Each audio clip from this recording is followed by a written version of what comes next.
YouTube. Let's see, got it here. Done? I gotta hit the recording as well. YouTube.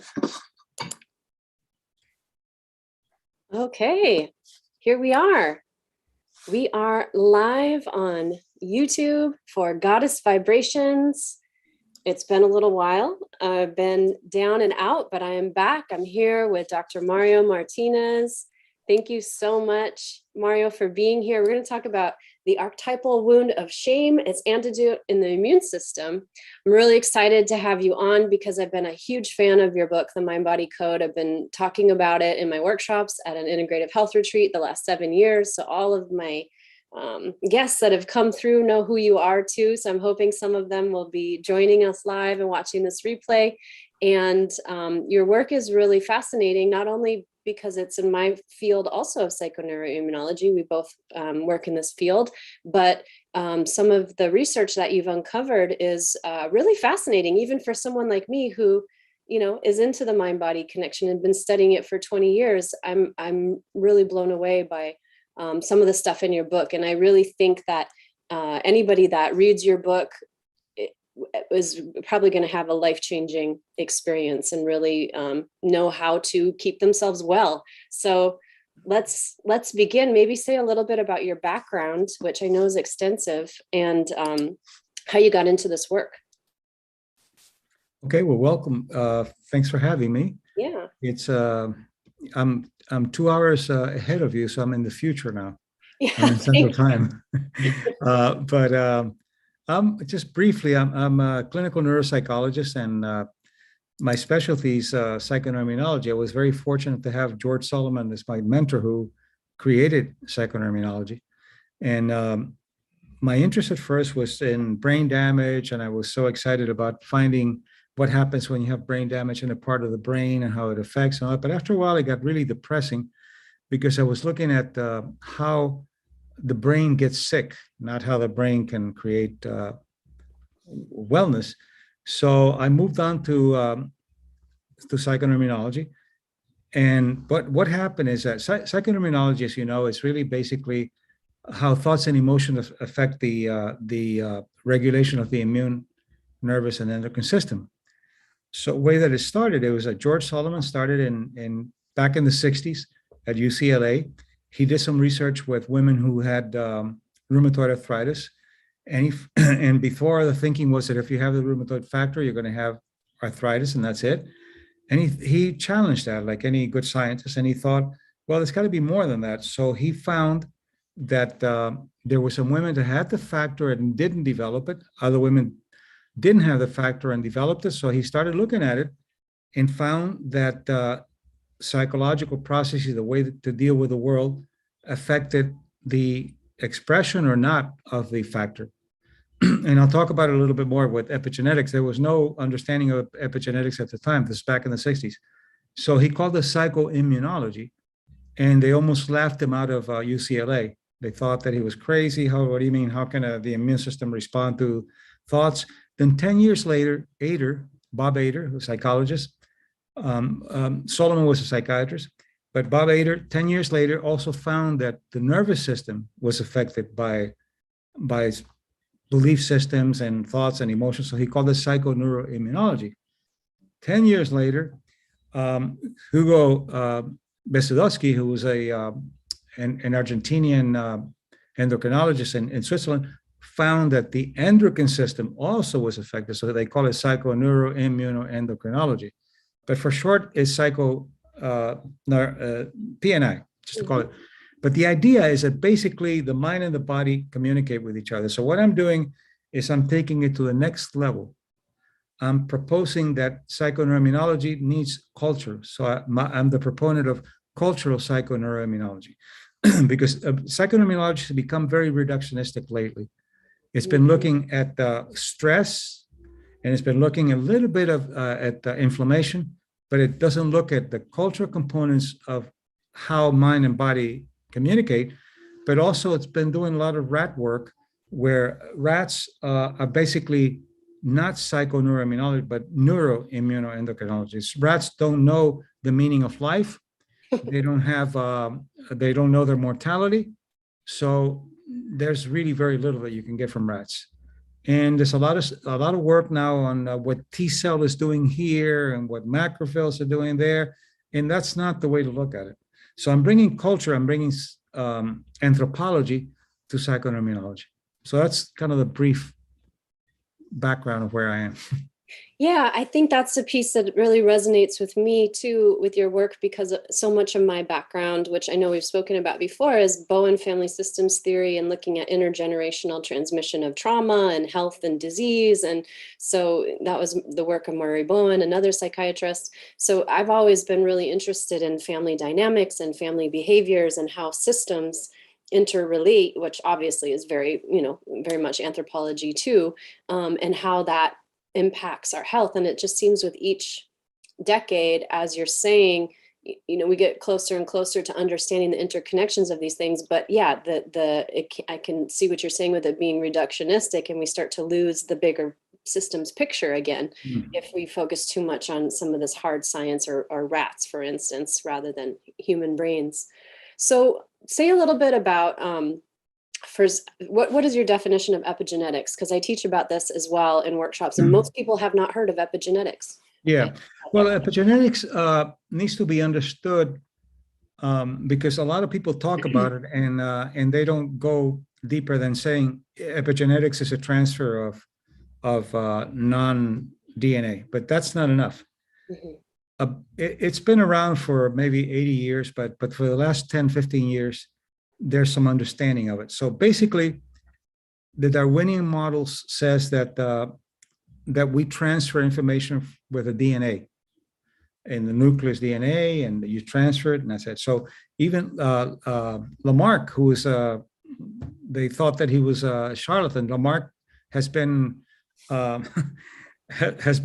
rehabilitated to a certain degree, and both Lamarck and Darwin were right. So here's what the idea. The thinking is, or the science behind it, is that not only do you transfer information with genetics, with DNA, but what you do with the environment and what you do with your thought process affects the expression of genes, not only in your life, but it expresses it in the next generation. So, for example, people that have been in concentration camps, I've treated patients who have been the great-grandchildren of people who have been in Auschwitz and German concentration camps, and they transfer a high level of cortisol, even though this was 5 generations ago. But so how does that work? What is it? A lot of people don't talk about it. How does epigenetics work? Okay, if you look at it, you have the double helix for the expression of genes. And in that double helix, you have certain nucleotides, they call them nucleotides.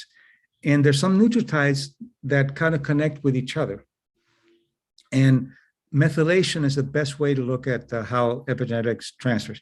Methylation is a little methyl that is around a particular type of in the double helix. And methylation can trigger or cap a genetic expression. So it can trigger the expression of cancer or diabetes type 2, or it can cap it. Histones can also do the same thing. And we know that one of the ways to cap expression of epigenetics, for example, capping, if you have a family illness of psoriasis, to cap that is by exercise and meditation and good food. But that's not enough. That's not enough. So what I've done is I developed a questionnaire to actually identify 4 factors that I found in all centenarians all over the world, people who are 100 and healthy. And then in Poland, we're doing some work where the longevity center where I'm part of, they look at all the biological markers. They look at biological markers for genetics, which is what you transfer, and biological markers for epigenetics, which is how your cells are actually aging. And they can actually look at, let's say your biological age is 30, but your epigenetic could be 20. So basically you're 20, although your body says you're 30. But they had no way to connect anything with the psychology of it or the consciousness. So this test will look at the 4 factors, and then you can correlate them with the biological markers. So for example, let's say that you are low on one of the factors of thinking like centenaries, and you have a high probability of cancer. Mm-hmm. Well, what we can do is we can teach you how to increase the factor that is low, and that begins to cap the potential expression of cancer. So it's really world class what we're doing. So I'm expecting the Nobel Prize anytime. Yeah, well, I mean, it is really amazing. And I remember when I first started learning about telomeres, I was fascinated because does the methylation have to do with the telomeres? You would know more about the biology than me. Yeah, no, the Okay. telomeres are at the tip of the chromosome, and they're like a cap, so that the chromosome strings don't get mixed, but also the length of the telomere will tell you how much the cells are going to reproduce. And so if you have long telomeres, you live longer. Short telomeres, you live shorter. That's a myth. It's not like that. Telomeres are not a good indicator of age, because centenarians have long telomeres, short telomeres. And it was thought, okay, that's it. The telomeres, that's what it is. You have just the capping of the telomeres, and that's how it is. There's an enzyme called telomerase, which actually increases telomeres. And one of the ways to increase the telomerase is with love, the expression of love, and so forth. But telomere is not a good indicator. Glycan is a better indicator of longevity, which is a marker of your general inflammation. So when I went to Poland, they said, okay, look, you've done a lot of work with centenarians. We're going to look at your chronological age. We're going to look at your biological age. And they did all the work. So when they finished, I thought, I don't know how this is going to come out. So the medical director came over and he said, this is really pretty good. I said, why is it? You're 21 years younger than your chronological age. So, but for example, they said, but you have a propensity for not absorbing, for example, not absorbing vitamin D. All right. Or selenium. All right. So what do? Selenium, you take 1 Brazil nut a day, and that's it. Yeah. And if you have a propensity for not processing vitamin D, you go out in the sun, or you take vitamin D3. So those are the ways to deal with it. It's not medication. It's not intervention of taking an organ out. It's really, but what was missing was the component of the factors that I'm talking about. And that's basically it. But you wanted to talk about shame. So I'll mention shame here. Yeah, I want to talk Go about. Ahead. Tell me which way you want to go. Well, yeah, I want to talk about shame in particular because it seems like it's been a very popular tool the last couple of years out there in the world. And if we're in a pandemic and we're trying to improve our immune systems to stay safe, it seems like that's the worst thing that we can do. And I saw some interviews and some things published online where you were talking about shame, and it was really fascinating to me because I think in one of them you said it's probably the single most harmful thing you can do to the immune system, and yet that's what people are doing. Do this, don't do that. You're killing everybody by not staying isolated in your home for 2 years, all of this sort of thing. But then also this is the spiritual sexual empowerment show, so how that relates to sexual shaming too, and what that can do to women. But all of it, all of the shame, it's impacting our nervous systems and thus our immune system. So I want to talk a little bit about that because I find it fascinating. Yeah, I've done a lot of work with fibromyalgia with women. I've seen maybe over 300, and 90% have some kind of shaming wound, and a large percentage some kind of sexual abuse. So, but what's happened with psychoneuroimmunology also is that it has really concentrated on stress, and only lately has it been looking at the concept at the inflammation. So there was a study that was done by one of George Solomon's student, who's a professor now, and it was the first time that they looked at inflammation. They always looked at stress, the hypothalamic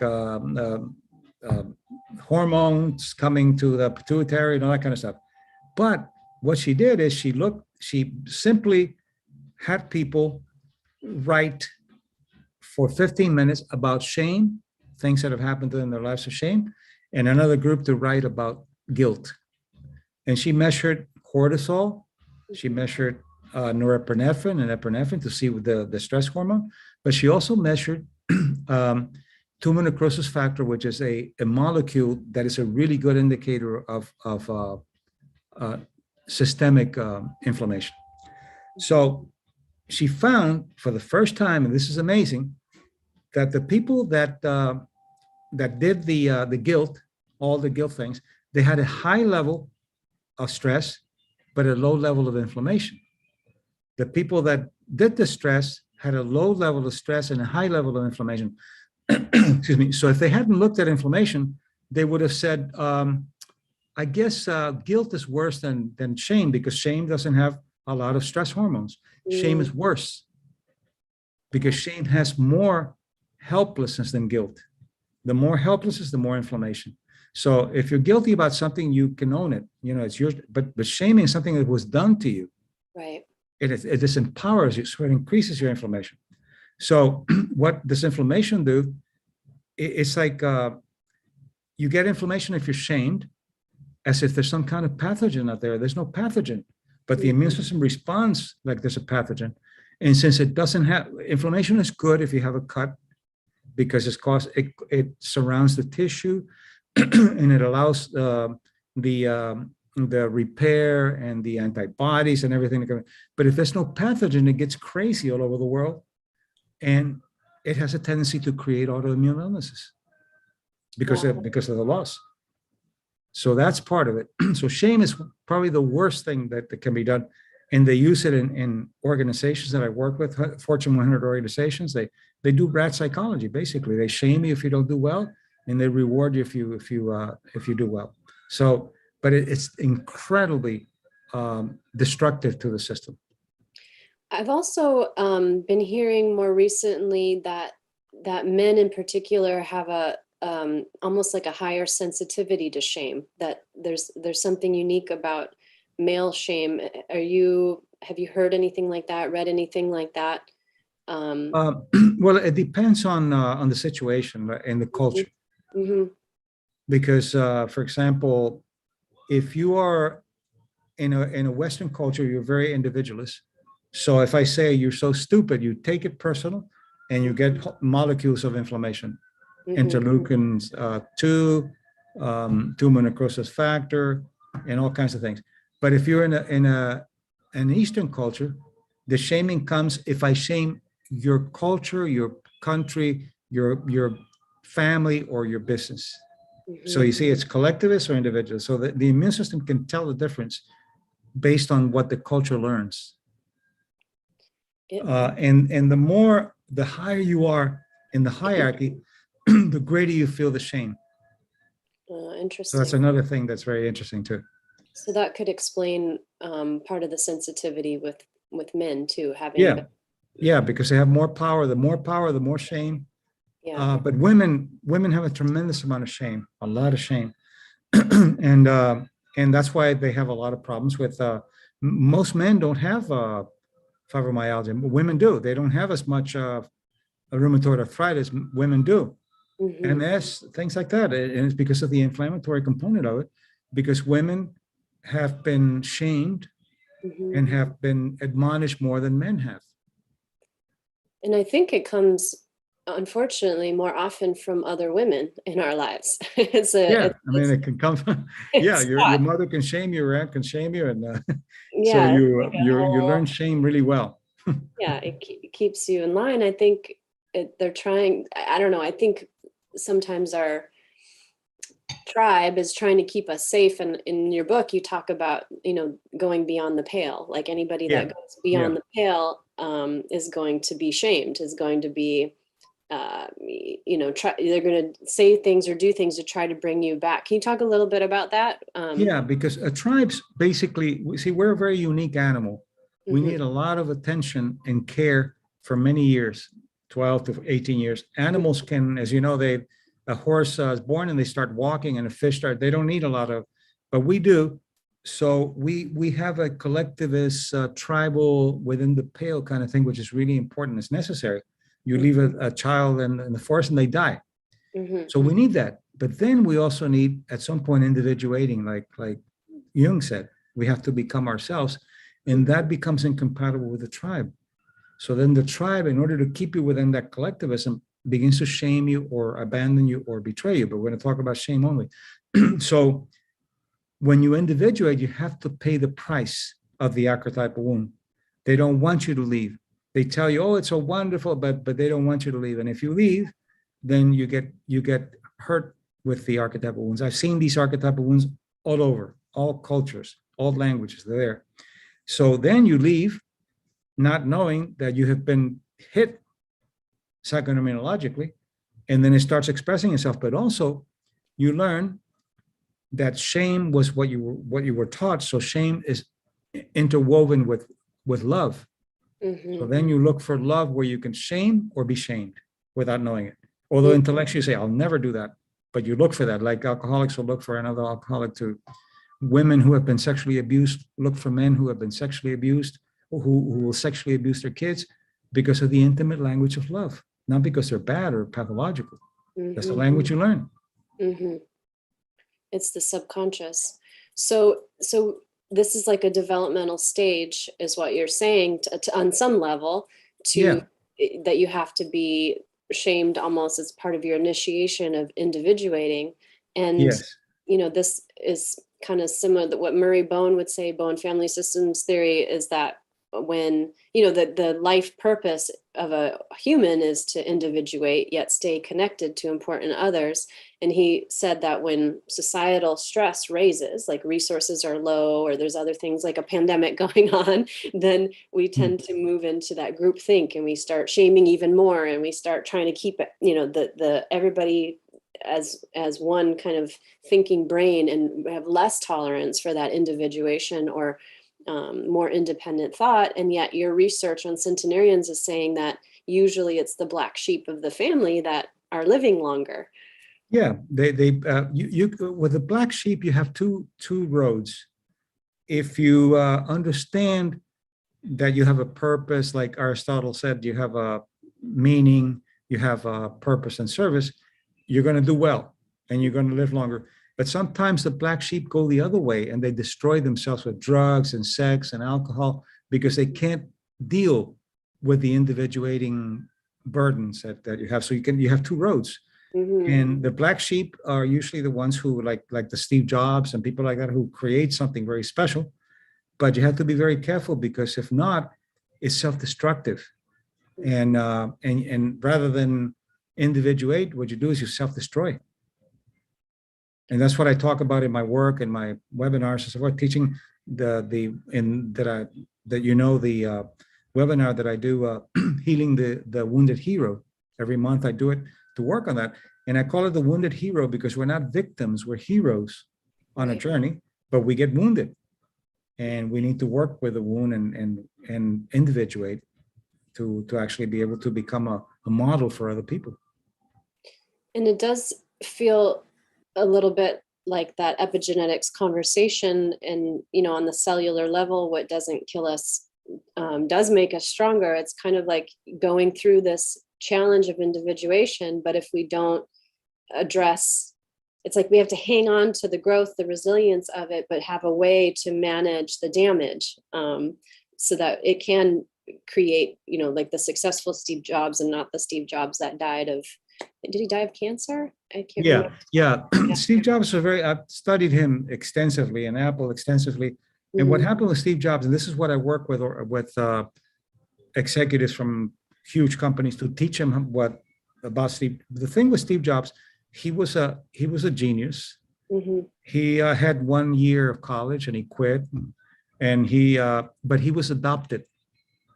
He never worked through that abandonment. also, he stayed in the visionary archetype constantly. He couldn't come out. He was a visionary with his wife and his kids, and a visionary. And when you're in a vision, when you're in an archetype and you can't shift, you start breaking down. Also, he did a lot of weird diets and that kind of thing. But what he did is he triggered the potential that he had for cancer. And he died of liver cancer. He had a transplant, and it was just terrible. But he just, so what I teach executives is you have to learn what archetype you're taking to work, and you have to realize what archetype you need to leave at work.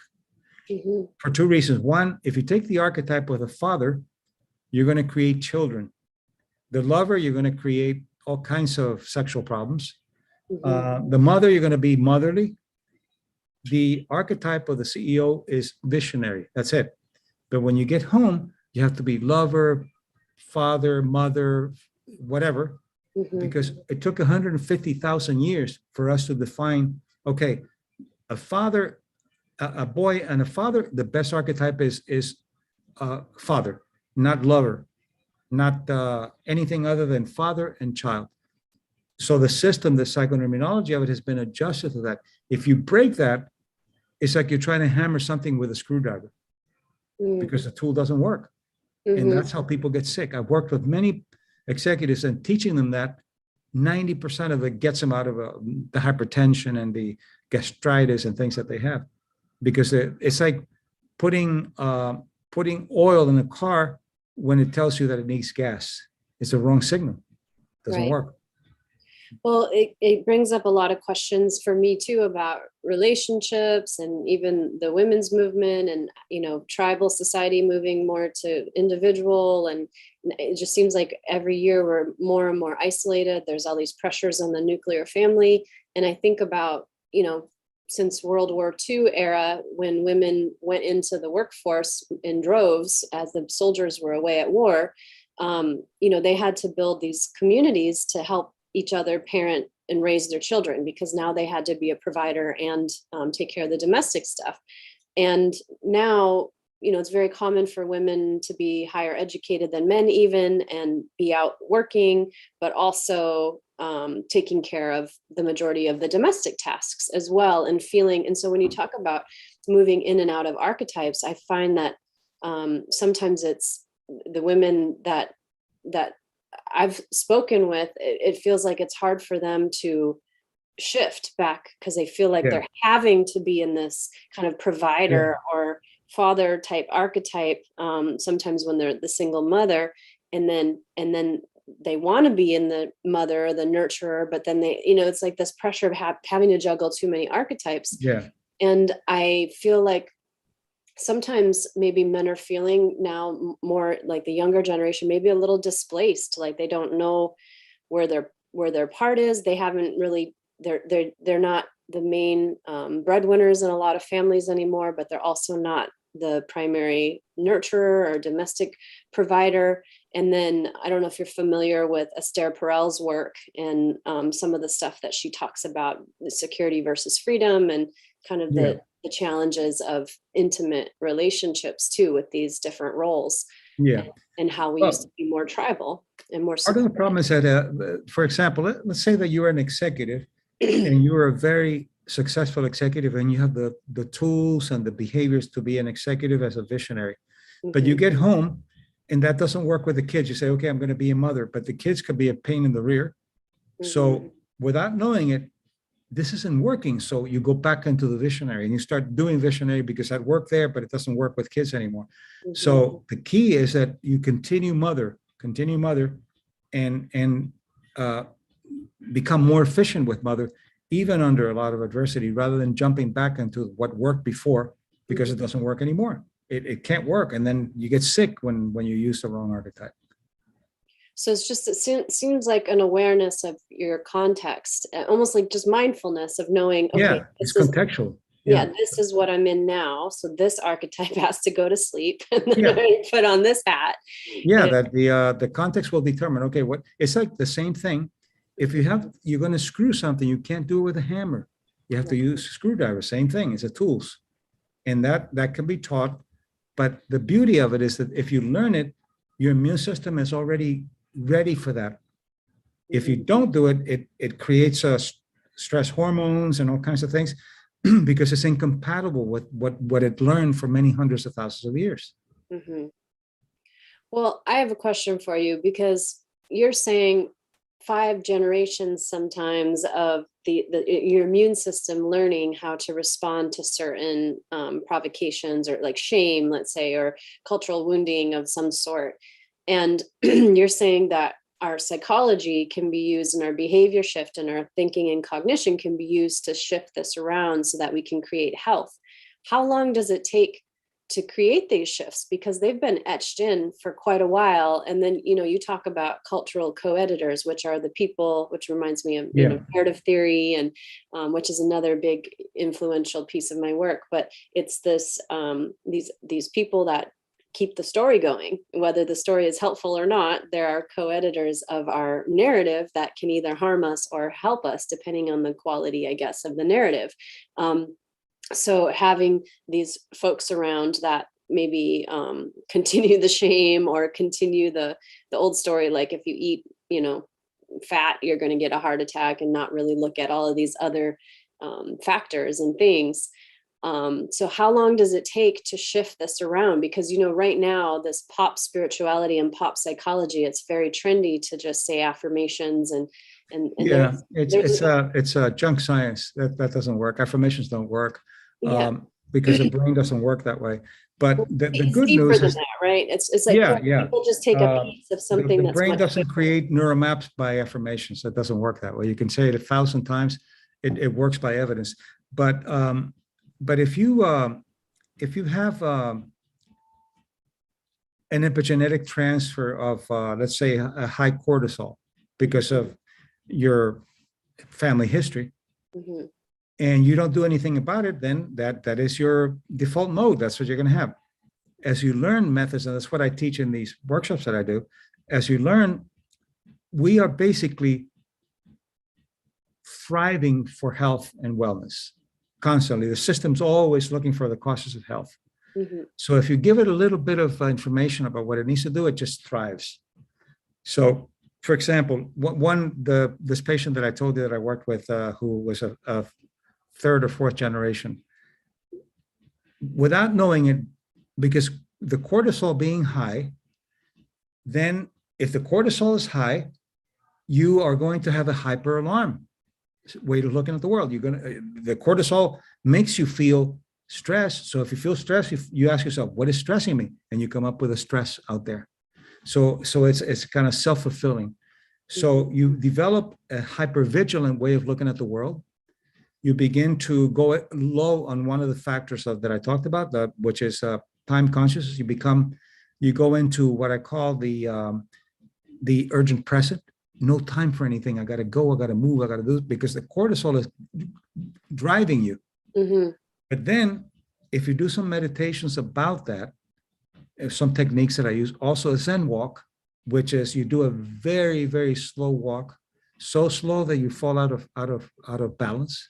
You do that, then the cognition begins to adjust to the movement. Movement is a very good way to consolidate neuropsychological things. So you do your Zen walk in the morning, and then you think of Don Quixote. It was attributed to Napoleon, but it wasn't.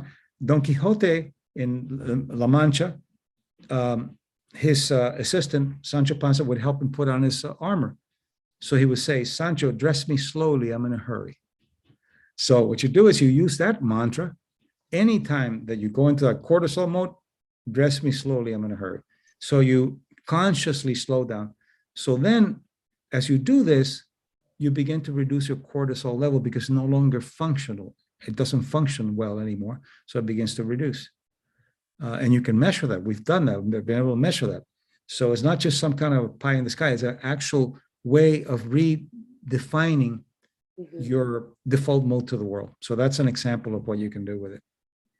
Now, are people successful in doing this on their own, or do they need, like, for instance, you said you have a group, or do they need a supportive community to keep reinforcing this? Yeah. New way of being? Yeah, because if, as you know from my books and all that you've read, the most important thing is you have to have a subcultural wellness. Whatever you learn, if you don't have subcultural wellness, you lose it within 6 months. Ellen Langer has shown that in her research, and that we've talked about it many times with her, with the things that she's done with anti-aging. And you have to have a subculture. So we do training, but also creating a subculture where it's supportive of your new behavior. Otherwise, you fall back into the old ways. The tribe will bring you right back, will admonish you back into let me give you an example. I went to dinner the other night by myself. I'd like to take myself out to dinner. And I was having a great meal, some good wine and good food. And this elderly lady came up to me and she said, "Are you okay?" I said, "Yeah, why?" "Because you're having dinner by yourself. Are you sad?" I said, "No, I'm having a great time. I'm celebrating." She said, "What are you celebrating?" "That I'm having dinner by myself." She couldn't understand that somebody can go out to dinner and have a great time without having to be with anybody. That's cultural. Mm-hmm. So it was very kind of her, but I'm having a great time. What do you know? Right. If you don't like yourself when you're alone, you're in bad company. You have Yeah. to work on it. Yeah. Well, you're preaching to the choir right now. I'm on week 3 of quarantine, so I've been Yeah. spending a lot of time alone. I'm not sick of myself yet. I'm just like, I'm ready to see something other than these walls. But No, of course, yeah. out as of tomorrow, I'm out. So this is my grand Yeah. re-entry back into the world. But I don't know, the world's kind of crazy right now. So maybe I don't want to be Yeah. out there. Well, people are living in hysteria because of bad science and just COVID has become very political and very pharmaceutical, and just it's Yeah. terrible with what's going on.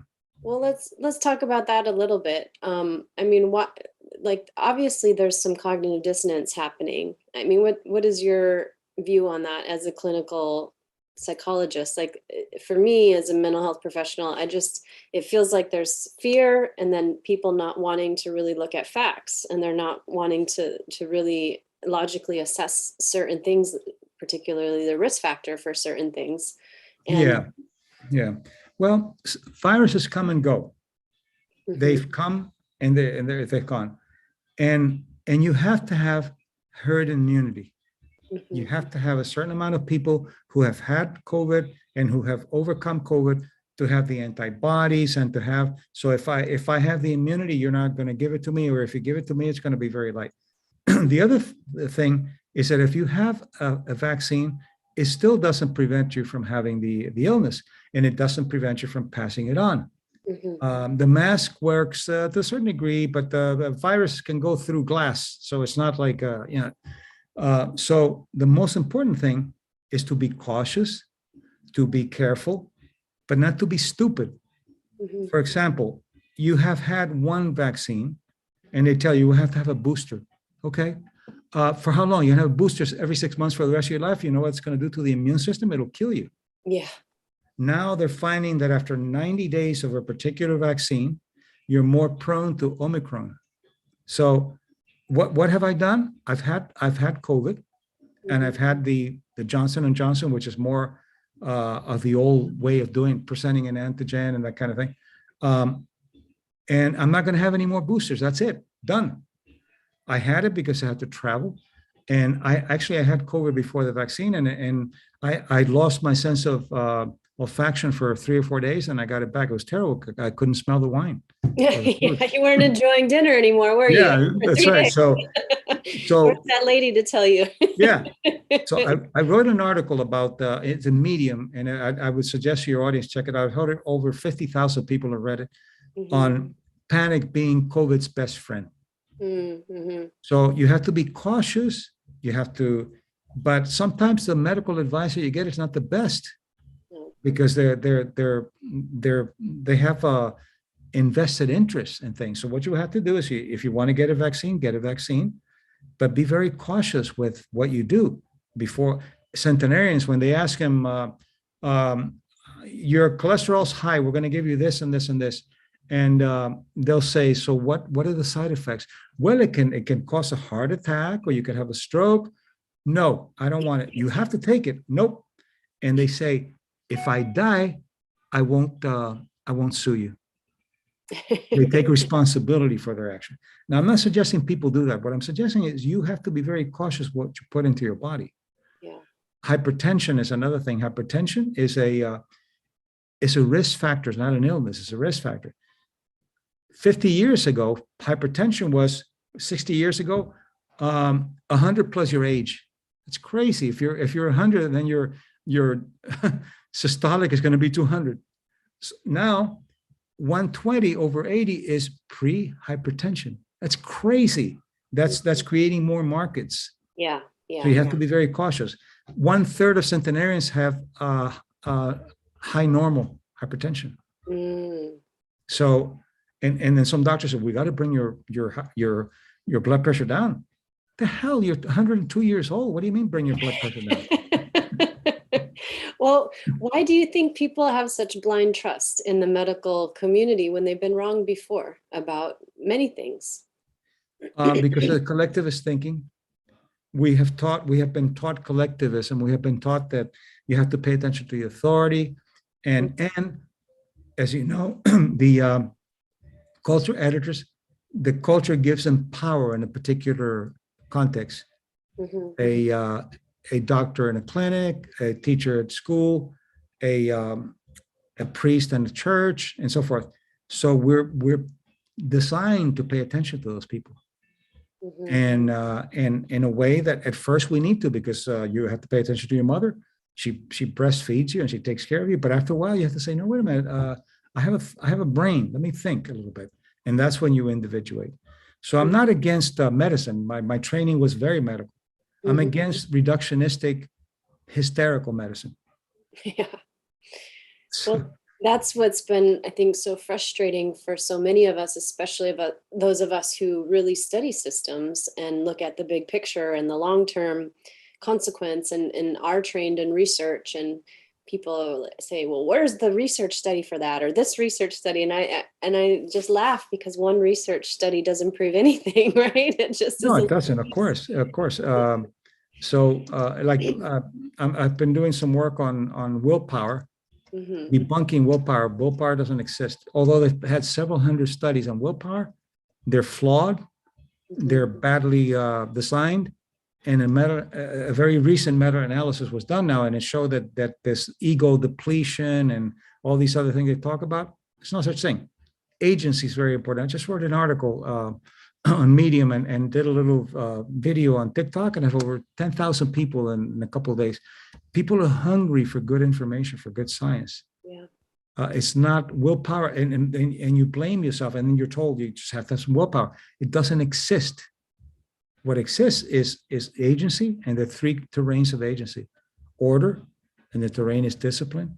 The second is self-valuation. The terrain is worthiness, and the third is a leap of faith, which is an existential trust in your journey. You develop those three, and you have agency. Interesting. Yeah, I mean, those are the skills that are really helpful to know. Yeah. But I think it's really convenient for people to think, because I think, if they put blind trust in a medical system and they believe in a shot or a pill as the one and only answer, then they don't have to take responsibility. They don't have to do anything. They don't have to do the hard work of changing your thoughts, of changing your behaviors, of walking slower, like you said. Yeah. Yeah, and it's not the doctor's fault, because doctors will say, look, good doctors will say, I can give you this, or you can meditate, and you can swim. No, give me medication. So it's a combination of things, and you can't blame it on the doctors. And because doctors are basically, if you want to make a lot of money, they say, well, be a doctor. If you want to make a lot of money, go into the stock. Being a doctor is a hell of a difficult job, very difficult. A lot of training, a lot of suffering. So most of the doctors are really people who care, mm-hmm. but they have the pharmaceuticals and they have all these other pressures. A psychiatrist will see you on the average for 8 minutes because of the pressure. You can't treat somebody clinically that way. And that's unfortunate, but that's what's happening. So it's not the blaming the doctor, it's the system that's screwed up. Right. I think that's important. And maybe that's part of the split and the division is people start to go against other people rather than going against the philosophy or going against the system or the system. Yeah. And Yeah. if we could all just figure out that we can be on the same page to go against, like you're saying, bad data, bad science, bad processes, systems, those sorts of things, like I feel like we could actually start to make a change. I've been appalled by the healthcare system just the past few weeks with having to navigate Yeah. my knee Yeah. issue. I'm still waiting for an MRI, like my oral surgery, like all this stuff I can't get in to be seen because I was exposed to COVID. And it's just, but there's little errors happening that keep compounding. And I'm like, oh my goodness, thank goodness it's not something more serious. Obviously, I can't function right now, but I can't, if I was actually dying, I'd be dead by now with this Oh medical yeah, yeah. system. That's why I Supposedly try to have the stay out of best. the medical Yeah, we system. have the best healthcare system in the world, and we don't have the highest longevity in the world. We're basically low than some other countries, and the reason is that medicine has failed miserably with chronic illnesses. It's done magical work with acute illness. Chronic illness. When was the last time a major illness was cured? You still have diabetes, MS, MD, cancer, nothing, because it's maintaining it's maintaining the pathology, comfort, rather than curing. And Well, so it's unfortunate. I was in Mexico to get my my oral surgery at a functional medicine hospital called Sanoviv Medical Institute. It's the only certified functional medicine hospital in the world, and it's a U.S. company. They do really good work. They're actually one of the leading treatment facilities now for Lyme's disease in the last couple of years. So I've got trained there with my nutrition credentials and years ago, and so I knew I wanted to go back and get my care there because they take care of you for a week and do all the holistic treatments as well as the surgery. So I just knew I would get better care for the same cost. If I here, it would be an outpatient procedure. And my driver on the way back was saying he's from Los Angeles, his dad's from Cuba, his mom is from Iceland. He says he's an ice cube because you're from those two countries, but now he's been living in Mexico for the last 6 years to take care of his father. And he said here in Mexico we actually heal people, but in the US, the medical system there just keeps them comfortable while they slowly die. Yeah, And yeah, I thought, wow, that it does feel that way. And one of the things that I've noticed being cared for in Mexico versus the US is the quality of the practitioners, the bedside manner, and just the true caring that probably is just an extension of the Mexican culture too. Which I find very healing to be in this particular yeah, hospital in particular. They're yeah. very, It's very very good at this. the placebo effect is very important. The belief system is very important. The worst thing that you can do is to kill people's hope. And sometimes doctor will say, you have 6 months to live. That's stupid. That's not good science. Mhm. And they'll say, well, you have this 6 months to live. The way to do it ethically and scientifically is to say, on the average, on the average, people live 6 months with your illness. On the left side of the curve, they live 6 weeks. On the right side, they live 10 years. Let's find out what they're doing in those 10 years so we can duplicate and replicate what they're doing. But you can't do that when you see a patient for 10, 15 minutes. You can't do that. You don't have the time.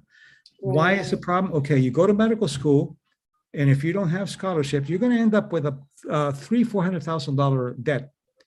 Are you going to do pro bono work in Africa, or are you going to get to work at a place that they're going to pay you $300,000 so you can pay your student loan? So it's a self-fulfilling prophecy of terrible way of dealing with people. It's not the fault of the doctors, the fault of the system. Yeah. Well, and as you mentioned, every medical doctor that I know that's a colleague or a mentor, they all said that getting through medical school was traumatic, Oh yeah, and yeah. they do not teach you how to care for yourself. That was the co-founder, Dr. James Gordon, of my PhD program. That was why he started the Center for Mind Body Medicine and integrative programs, because he went through a depressive episode while he was going through medical school to become a psychiatrist. Yeah, it's like a rites of passage. You're treated terribly. You're just abused with your internship and your residency. It's an anti individualism, and it's totally against anything that has to do with healthcare. Totally. And if you make it through, Mhm. then you have to pay for all that. and you have to get a job that that forces you to go through conveyor belt medicine. So it's a shame. It's what's happening. I've also seen some young adults or middle-aged adults in as clients throughout the years, and that have been medical doctors or medical professionals. And I find that they also have a lot of relationship issues because they were so had their head in the books for so many Oh years, yeah, so yeah. involved in their career. It's They hard to have a never, relationship when you're just 24/7. well, they never were able to build the relationship skills because they Yeah, just they weren't there. So then, that seems to come later in life. But and then, then like you had mentioned, there's some sociopathic entities or individuals that are part of the pharmaceutical industry, that are part of yeah, the sick care yeah. system, that are part of the insurance company. That, again, it's not the individual people that are the problem in the system. It's just that they can't really heal the way that they want to heal. That's why I left mainstream, mental health. Is I was working the school system, and all the Yeah, ways that I no, knew that how to doesn't work most very well. efficiently heal, that I was not allowed to really do that. And I got tired of swimming upstream and eventually just left, and where I can be free to do the work that I do. Also, to your point about the centenarians and unsubscribing from some of the doctor's recommendations, my grandmother had MS. She was diagnosed first around 17. She started walking with a cane by 18, but she outlived all of my grandparents Yeah, because she got really interested. She read her Bible every day. She got really interested in nutrition and health. She didn't drink, she didn't smoke, those sorts of things. So she didn't, she had MS, but this chronic illness actually had her more cautious about her overall health than yeah, my other grandparents who smoked cigarettes, or, my grandpa her husband was a war vet. So he had, I think, some of the stress probably yeah. took him Or out. Heart PTSD. disease. Yeah, Yeah. So, but it's interesting to know. So firsthand, I've learned, I've seen, how the different factors that lead to longevity. And so what are the other factors that you saw with the centenarians? What were the things that were keeping them alive 100 plus years and thriving? the four factors are, first, what I call time consciousness. Hmm. They believe they have all the time in the world. Hmm. So I asked one centenarian who had a garden, vegetable garden. I said, what do you think of the garden? And because I do a lot of anthropological questioning, not psychological. Hmm. And he said, oh, it looks really good, but wait till you see it in 3 years. And he's 102. So they have all the time in the world. So the brain projects time and space, and it elongates the concept of time so you don't stress out like you did. The second one is about it's self-love consciousness. They have what George Solomon, my mentor, called healthy narcissism. They think that everybody loves them, but they love people back. Aw. It's an inclusive narcissism. Hmm. So I was studying one centenarian, went to Cuba, and they had a little party for him. So he came up to me. There were many women around. He said, have you noticed how the women are looking at me? They're in love with me. He was 101. But that's narcissistic. But then the healthy narcissism, he said, have you noticed how beautiful they are? All of them. He includes them in the narcissism. Hmm. That's a very important component of healing. And so you have to have a certain amount of self-love and not be fearful of expressing it. And what do we do in our societies? I love your hair. I haven't washed it in 3 days. I love your shirt. Oh, I just bought it because the other one, always. So what happens? You're depriving yourself of gratitude, and gratitude is very, very powerful in triggering oxytocin, serotonin, endorphin. So instead of doing that, what you're doing is you're creating a little bit of stress because you're having to apologize for the gift. So you're basically avoiding a psychoneuroimmunological enhancement by the cultural thing. That you say, you go to a restaurant, only one? What do you mean only one? How many do I need? No Right. problem. Are you expecting a problem? See, it's that kind of mindset of hyper Yeah. alarm. Where does that come from, though? I mean, because that is a huge thing, especially for women, where they're not comfortable receiving a compliment. They feel like they have to cut themselves down. Yeah. Where, Well, where they're does that taught come from in our society? when they're little, the little girl will go to mom or to teachers or whatever, say, "Mommy, look how beautiful I look." No, no, darling, you don't tell people you're beautiful. You wait till they tell you and then you deny it. That's Yeah. that's how you get it. So after a while you say, "Well, am I beautiful?" And another example, 101-year-old woman. She was really beautiful. She must have been incredible when she was younger, but she was still beautiful. So I said, "You're really a beautiful person." He said, "I've always been beautiful. Ever since I was a little girl, I was beautiful." You see that there's no stigma. There's no, yes, I'm beautiful. Yes, I'm beautiful. You're intelligent. Yes, I'm intelligent. The Yeah. other one is pseudo humbleness, which is bad for the immune system. Oh, okay. What is that? What is pseudo humbleness? When you deny something that is being given to you, say, "I like your eyes." "Oh, well, I inherited from my dad, and my dad used to smoke," that kind of thing. Mm-hmm. Thank you. Thank you. Yes, I agree. I do have beautiful eyes. Mm-hmm. That's hard to do at first, but after you do it, otherwise, I had a friend who had a lot of guilt, a lot of Jewish guilt. Catholics and Jews have a lot of guilt. So every year he would buy a new car, and I would say, "Oh, I love your car." "Well, I bought this color because it was cheaper." And next year, "Oh, that says really nice radio." "Yeah, yeah, but and always third year, I said, "Oh, I love your car." "Yeah, but," I said, "You're right. It's a piece of shit."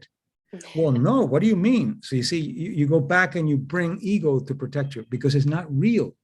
You have, in Uruguay, I lived in Uruguay for a few years, and they kid around, but it's real. They say, "We forgive everything except success." Wow. And I had a friend who bought a new car, and it was gray. And I said, "Is that the color you want?" It's, "No, no, gray, so people won't notice it." Wow.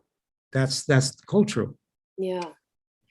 Wow. Yeah. I mean, one of my mentors, Mama Gina, who I learned of through Dr. Chris Northrup at Mama Gina's School of Womanly Arts, she teaches, women's empowerment, women's sexual empowerment. And one of the things that she teaches her students to say is when you receive a compliment, you say, "Thank you, it's true."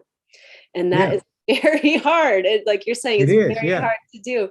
But I No, it is. practiced this. And then I had an older man give me a compliment. And then I said, "Thank you, it's true," because I'm trying this out. And he's like, "Well, one should also be humble." And I thought, That's well, then right. why did you Well, give that's the right. compliment Because they in the give first you the place? compliment and they're expecting you to deny it. And if you Right. don't deny it, then they tell you what's wrong with you. So is it a compliment or not? Felt very, very passive aggressive to me. I was, Yeah, what yeah, is this yeah. setup? So you see that the compliment is false Mm-hmm. and the gratitude is false. Mm-hmm. Both. Because you're right. You say that, well, who are you? What do you say that, sometimes when I'm doing a workshop, somebody will say, "That was brilliant." I say, "Yeah, you're right. That was brilliant." Yeah. And I tell them, "You know why it was brilliant? Because brilliance can only see brilliance. That's it. We're co-authoring brilliance." Mm-hmm. And then they accept it. But if not, "Oh, who do you think you are?" It's all pseudo egotistical games that are bad for your psychoneuroimmunology. Yeah, but I see what you're saying. You're saying own it, but include Yeah, others. it's inclusive. It's Yeah, co-authoring. inclusive with it. And If you're an idiot, you're not going to find somebody being brilliant because you're an idiot. But if yeah, you're brilliant and you find brilliance in someone else, you're co-authoring brilliance. Say, "Thank you, I appreciate that." yeah. So Well, anyway, so let's talk about that because in your book you talk about the there's like three main types of cultural wounding. One of them is the shaming. One of them is betrayal. Um, the other one now I'm forgetting, but betrayal, abandonment. abandonment. How could I Yeah. forget that one? That's my biggest one. Oh, maybe you were That's abandoned. I'm like, no, I don't want to talk about that. No, but then you talk about entering the way of curing this is entering the healing field. So I'm curious Yeah. to ask you about this because for me, that's my biggest one. It's hard to say what the biggest one. Betrayal is kind of up there too, but abandonment being the oldest one, probably from Yeah. my younger years, and I feel like it's my it's like I can handle it, but it's always it's like it still hurts. I don't want to have anything to do with it. You try to do this work on it for many years, many decades of healing Yeah. this, but it feels like you need co-authors to help you create this healing field too. So if you don't have Yeah. Well, co-authors, how does let's one? look at abandonment, Okay. and then we'll look. Okay, abandonment And shame, means and we'll talk about shame too, because that's obviously the title, but like, what does one should we do? go to shame then instead of Well, yeah. let's talk about abandonment first, and then I feel Okay. like All they're right. tied in. All these archetypal wounds have some requirements to be screwed. Yeah, First, it has to be from a culture editor that meant something in your life. yeah. It's usually the parents, right? Parent, or that's very important. Yeah. Second, it has to be a pattern. Mhm. Not just once, but a pattern of abandonment. A pattern. You go to school, and all the mommies are picking up everybody, and your mommy's not there, and so therefore there's some kind of process that goes on. And abandonment is usually cold. You feel cold when it happens. Mhm. You feel a sense of isolation. You Mhm. get constricted vascular, cardiovascular, so you get cold. Mhm. And there's a correlation, not a cause, but a correlation to hypoimmunity, a propensity for infections, cancer, things that have to do with lower immunity, not a cause, a propensity. Mhm. So you learn that, but you also learn that the language of love has to be abandonment. So then you go into relationships that matter to you, to Mhm. either abandon or be abandoned, Mhm. because that's the language of love that you learn, even though intellectually you say, I'm never going to do that. Mhm. So there's a process, a mind-body process that works on that. And the antidote for, as you know, for abandonment is commitment to self. Mhm. So you don't say, it's not intellectual. You can't say, okay, I'm going to work on commitment so that the brain doesn't work that way. Mhm. You make commitments and you keep them to yourself. You make commitments, you keep them to yourself. Gradually, you get the empowerment that you lost from the wound. The wound disempowers you. The antidote empowers you. It doesn't even have to be related to what your mother did or your father did. You create a consciousness of commitment, you go into empowerment, and it releases the terrain of abandonment. So would it be as simple as just doing what you said you're going to do for Yeah. yourself, like going If to you, the if, gym on every Wednesday, or? yeah, because in self-esteem, the evaluation part of self-esteem goes up when you keep commitments of self-caring. It goes down when you break them. That's simple. Mhm. But then as you learn to make commitments, then it's incompatible with the abandonment. Mhm. But what happens is that if you're not aware of it, you're abandoning yourself constantly. Mhm. You're abandoning your self-caring, it's all about self, because self was the one who was hurt. Nobody else was hurt but you. Mhm. Nobody can die for you. Nobody can be born for you. Nobody can be hurt for you. Mhm. So as you learn commitment, gradually the consciousness changes and you no longer have an overreaction. You know you have a wound when you overreact to somebody. Mhm. Somebody's 10 minutes late and you get all upset and angry, and it's overreacting because you're dumping the whole history of abandonment into the 15 minutes. Right. But if you do commitment, for example, let's say you have a friend, you're getting together with a friend for lunch, Mhm. 12 o'clock, and your friend's not there at 12:20. You start getting angry. First, you identify, then most likely you're getting an abandonment wound triggering. So you stop, take a deep breath, and you say, what is the commitment to myself that I can make now? Mhm. Well, the commitment is I'm going to start eating. I'm going to tell my friend that if they're late again, I'm not going to see them again, or whatever it is that you decide. Mhm. You make a commitment and you deal with it. But you also become aware that if there's a pattern of that person doing that to you, they're co-authoring your wound. Why the hell would you want to get together with somebody who constantly abandons you? Mhm. So you have to question the co-authoring. If it's Mhm. once, nobody's perfect. But if it's every time that person's late, that person changes appointments, or that, what is the point of maintaining that co-authoring of opening wounds over and over again? Right. So that kind of speaks to the two-part process. I think in our society, people love to be like, it's either or, it's your fault or your fault, but really looking at the bigger picture. Whereas, where can I commit to myself? Where am I Yeah, abandoning myself? But also, I'm not going to tolerate that in another right. person. And the more we commit to ourselves, the less we will tolerate it, I think, in another person. And here I'm feeling, I guess abandonment has been fresh with my injuries. I felt isolated. I felt like I don't have support to fall back on. I'm very far away from my family. They've been available by phone, but at this particular thing, I've needed extra hands. I've needed help. I needed rides, things like that, because I couldn't drive, for a couple of weeks. My knee's getting better now. But what I've been doing is I've been here making my little chia seed pudding overnight, taking the time to stir the chia seeds and making little fruit, tinctures and layering it and making it pretty. And then it's a ritual. I sit down and I eat this for breakfast. And that's very good. That's my form. And I just posted something today about you can fall in love with self-care. You really can, because it's just like nurturing yourself. So that's abandonment. What about, and is it so interesting what you said about the body going cold? So what about shame? What's happening with shame? How do you turn that shame's the one that's been studied the most in psychoneuroimmunology, because we know for sure that it causes inflammation. So shame, the antidote for shame is honor.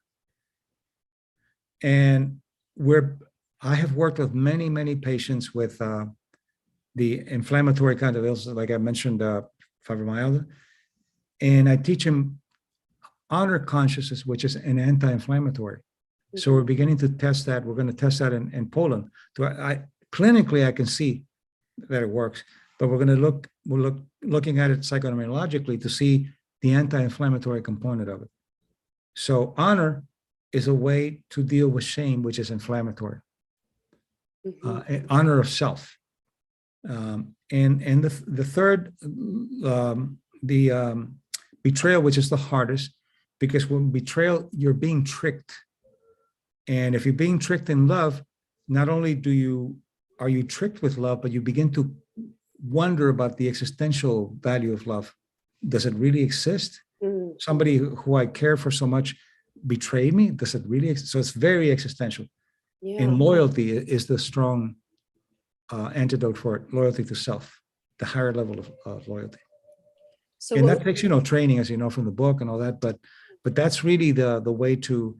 But the interesting thing about it is that you have, look how the psychoneuroimmunology works. Abandonment, you have constriction of the arteries and vascular system, so you get cold. And you have the way to get that, you have to have norepinephrine and cortisol and all that. When you're betrayed, you also have constriction, but it's hot. One is constriction based on fear. The other was constriction based on anger. One's hot, one's cold, but you have the same hormones doing the job. Interesting. Yeah. And I like what you said too about that speaking to the existential crisis of it, because that is what it feels like. Anybody that's been, especially in an intimate love relationship. Yes. That is the feeling. It kind of normalizes how painful, how soul shatteringly painful that can be. Because you wonder, who am I going to trust now? Right. I trusted this person, and so I do a lot of work on unrequited love. And people get sick with unrequited love. Wow. So there's a way to actually deal with unrequited love without getting sick. But what happens is that well, number one, when somebody doesn't want to be with you anymore, what's wrong with me? As opposed to that, what's wrong with that person and me? And the other thing is that if they don't want to be with me anymore, I no longer belong. I no longer have joy. I no longer have companionship. And those things can be brought back, so you don't get sick. So anyway. It seems I've seen a pattern with people that tend to get into unrequited love situations when they had an absent parent, or they had a caregiver that just wasn't emotionally available, that, like you're saying, that becomes tied in with the love story. But it seems like it's the same process. You're just uncovering that subconscious pattern and then creating it in yourself. So it's really taking personal responsibility. And I feel like that's very empowering because you don't necessarily need other people as much as you think. I feel like so many of these issues, these relational issues that you're talking about, these tribal cultural issues, there, even me as a mental health professional, I can be like, well, I can only go so far with this issue because I need the other person to participate, Yeah. which Yeah. is true to some extent. But what you're saying is we have a lot more control over our healing than we might believe. Yeah. Because if belongingness, for example, belongingness, what is it? I don't do behavior change. I look at terrains, changing the meaning of terrain. The terrain of belongingness is permission. You have permission to be at work. You have a permission to be in a relationship. You have permission to be in a sorority, whatever. Mm-hmm. So belongingness, whether you're with a person or not, if you're not with that person anymore, you have to give yourself permission to be wherever you are, permission. And that increases your belongingness. Mm-hmm. Joy, you are, joy is giving significance to whatever you do, whether you're with a person or not. So it's over. You give yourself permission to be where you are constantly by some techniques and things that, so belongingness comes back, joy comes back, and companionship, which appears to be the most difficult. Companionship is the same thing. What companionship are you going to have with yourself? Do you go out to dinner by yourself? Do you light candles by yourself? And when you do that, then the next relationship, you're co-authoring those things. You're taking them to the place. If you don't know that, you think that person is giving you those things rather than co-authoring those things. Mm-hmm. And that's the difference. So you're fine. If you do these techniques and these methods, you're fine. You don't get sick because you're taking back what you put there rather than that person having some magical power over you that you don't have anything unless you have that person. And I think this totally makes sense with your work with healthy centenarians too, because I mean, at a certain age, you're going to lose most of your peers. Yeah, they know how to mourn. So it's going to be harder to find companionship. So I think whether we've had a beautiful relationship or marriage or not, eventually there's a good chance that you could still end up being alone. Sure. They know how to mourn without dying with their people they love. And they know how to let go of unrequited love without getting sick. And but a centenarian told me a joke before we end. No, I've gone over the time, but he said that this 101-year-old man and his wife was 100. They went to a marital therapist and said, "We want to get a divorce." He said, "A divorce? How long have you been married?" 80 years. "Oh, you can't do that. Look at the investment." No. We thought about it. We really want to get a divorce. "No, you can't do it." Finally, they go on. And he says, so what's the plan? And they said, "We thought about it. And we thought the best thing to do is to wait till the children died." Wait until the children died. A centenarian told me that. Yeah, that's great. So that was the joke. Well, thank you for having me on the show. I know we went a little over, but yeah, it's flexible, it's fluid. I appreciate everything that you shared. I know we talked a lot about a lot of different stuff, touched on a lot of different stuff, and barely scratched the surface. But I did want to let people know about your group and some of the things that they can work with you on. I know I do a mind body trauma healing group once a week, and that's kind of working on the issues of psychoneuroimmunology and teaching meditation and different skills each week. But tell me a little bit more about your group, so maybe if people would like to join. Yes, I have a monthly group, and they can go to my website, biocognitive.com, and that monthly group is called Healing the Wounded Hero. It's things that we work on the journey. Mm-hmm. So for example, one of them, it's talking about the epigenetic self. The other one is the mystical part of the journey.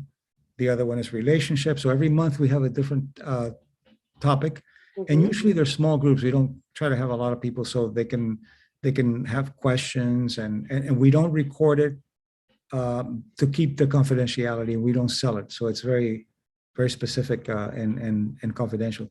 So that would be something that I would recommend for people who are interested in the book. And of course, my books, The Mind Body Code, The Mind Body Self, are bestsellers, and they have a lot of techniques that people can practice. So thank you so much. So much value.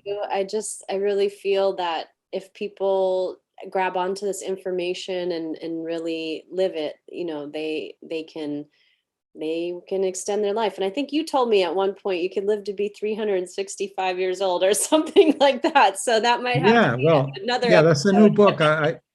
It's finished now. I'm doing the editing. It's called The Phoenix Self. It's a psychological novel, but with good longevity research. And these people can live many, many years. Yeah. So if you read the book, at least you'll make it to 100. But Okay. you could make it beyond that if I need to live that long to pay off my student loans. So that's right. Well, That's no, going to keep me alive. to have joy in your life. Yeah, working on that. Yeah. It's been hard the last couple of weeks. Usually it's not that hard, but we'll get back there. This has definitely been a highlight today, though, speaking Well, with thank you. you. I'm So glad, and I hope you feel better, and thank stay you. in touch. Yeah, And absolutely. it's wonderful, and so very glad that we did this. Yeah, thank So you. have a good evening and enjoy yourself. All right. Thanks so Bye much. bye. See you Bye.